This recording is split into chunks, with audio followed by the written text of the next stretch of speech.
What's going on, everybody?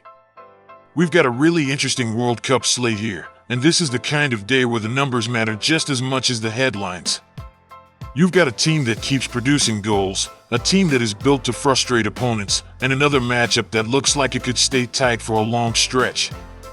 That gives us a few different ways to attack the board, and that's exactly what I want to do here. So let's get into it and keep the focus on the teams, the form, and the patterns that have already shown up in this tournament. First up, Ivory Coast against Norway. This is a really fun matchup because both teams have the kind of profile that can make a game open up quickly. Norway have been one of the most aggressive and dangerous teams in the competition, and the numbers back that up in a big way. They've won 9 of their last 10, they've been scoring in bunches, and they've been one of the most reliable teams when it comes to pushing games into high-scoring territory. What stands out most about Norway is how strong they've been after halftime. They score a lot in the second half, they create pressure late, and they have a habit of turning games into track meets once the match starts to stretch. That is a major advantage in knockout football because the longer the game stays alive, the more likely it is that Norway can use their attacking consistency to break it open. Ivory Coast, though, have not just been sitting back and hoping for the best. They've shown they can compete at a high level, and they've only conceded to Germany so far, which is a very respectable defensive achievement. That means they are not likely to be overwhelmed easily. They can hold shape, stay organized, and make the opponent earn everything. The big question is whether that defensive strength can hold once Norway start pushing the pace. Norway's recent scoring record is too strong to ignore, and the overall trends point toward both teams finding the net. The first half could be competitive, but the second half feels like the part where this one could really start to open up. My best pick here is for both teams to score and Norway to score in the second half. I also like the look of Norway to qualify, because their recent form has been so strong and so consistent. My score prediction is 3-1 Norway. Next up, France against Sweden. This is a very different kind of matchup. France come in with a huge amount of confidence because they have been scoring heavily throughout the tournament. They've scored 3 or more goals in their last 4 World Cup games, and that is the kind of run that immediately puts pressure on the other side. That kind of consistency at the top end of the pitch is exactly why they are so difficult to stop. The concern for Sweden is obvious. If they want to stay alive in this game, they are going to have to improve defensively. They have already shown that they can be vulnerable, and they have also shown that they can allow games to get away from them if the structure breaks down.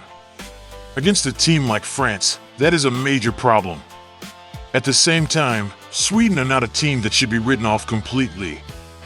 They have shown enough threat in the tournament to suggest they can still get a moment. They are a side that can capitalize if France lose focus even briefly, especially when the game opens up in transition. What makes this matchup interesting is that France have also been very good at controlling games from a statistical point of view. They've been ahead in the shot battle, they've been scoring in every game, and they have not been conceding first. That tells you they are doing a lot of things right on both sides of the ball. So I do think France are the stronger side, but I also think Sweden can get 1 goal here. That makes both teams to score interesting. I also like France to have over 1.5 offsides, because Sweden's defensive setup has been good at trapping opponents. And I still like most goals to be scored in the second half, because knockout games like this usually stay tight early before opening up later. My score prediction is 2-1 France. Now to Mexico against Ecuador. This is the kind of game that looks like it could be extremely tight. Mexico are on home soil, and that always matters in a match like this. They have already won all 3 of their games in the competition, which is a major achievement and gives them a very strong tournament profile. At home, they are naturally going to feel a lot more comfortable and confident. At the same time, Ecuador's defensive record deserves a lot of respect.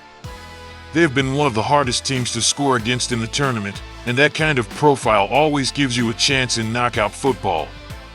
They have already shown they can stay organized, absorb pressure, and keep games under control for long stretches. That is why this one feels like a draw candidate to me. Mexico have the home advantage and the stronger win record in the tournament so far, but Ecuador have the kind of defense that can drag a game down into a lower scoring, more controlled contest. If the game stays level for a long time, I would not be surprised at all if it goes deep. Mexico are not a bad attacking team, and they have shown enough to suggest they can create chances. But Ecuador have built their reputation on being difficult to break down, and that is the exact kind of trait that matters most in this stage of the competition. For me, the best pick here is Ecuador to qualify. I also think Mexico to get over one card is a strong angle because Ecuador's opponents have been booked plenty. If I had to lean a scoreline, I'd say 0-0 is very live. This really does feel like one of those matches where the total stays low and the winner, if there is one, only comes after a long battle. What stands out most across these three games is how important structure has become at this stage of the tournament. Norway are bringing attacking power and late-game pressure. France are bringing elite scoring form and a strong ability to control matches. Ecuador are bringing defensive discipline and the kind of setup that can frustrate even strong teams. That means we are not just looking at who has the better headline name. We are looking at which team can stay sharp, stay organized, and stay calm when the match starts to shift. In knockout football, that is often the difference between going home and moving on.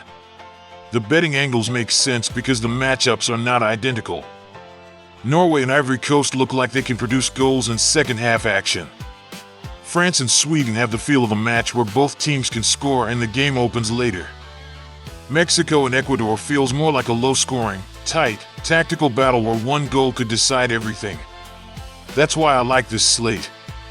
It gives you a mix of attacking spots, progression spots, and lower scoring angles. The challenge is reading which team's strengths are more sustainable under knockout pressure, and that is where the value usually shows up. So here's the board for today. Norway to qualify. Both teams to score in Ivory Coast versus Norway. Norway to score in the second half. France to qualify. Both teams to score in France versus Sweden. France over 1.5 offsides. Most goals in the second half. Ecuador to qualify. Mexico over one card. 0-0 is a live scoreline in Mexico versus Ecuador. That's the card, and what I like most about it is how each angle fits the way these games are likely to play out. Norway have been one of the most reliable teams in the tournament, especially when it comes to creating pressure late and turning matches into high-scoring battles. France have also been extremely consistent, and their ability to score heavily while still controlling games makes them very hard to go against. Ecuador, meanwhile, bring a defensive profile that can drag a game down and keep them alive even when they are not expected to dominate. The strongest theme here is that the better teams are still bringing the more reliable tournament form, but the underdogs are not dead in any of these games. Ivory Coast, Sweden, and Ecuador all have something to hang on to, and that keeps the betting market interesting. But Norway, France, and Ecuador's defensive profile all point to very specific edges that can be used if you match the right angle to the right game. If you enjoyed the video, make sure to like, subscribe, and share it with somebody who's betting these games tonight.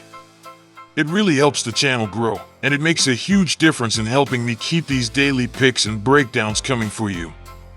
I appreciate every bit of support, and it means a lot to keep building this with you all. I'll be back with more picks, more breakdowns, and more value in the next one, so make sure you stay tuned. Catch you in the next video.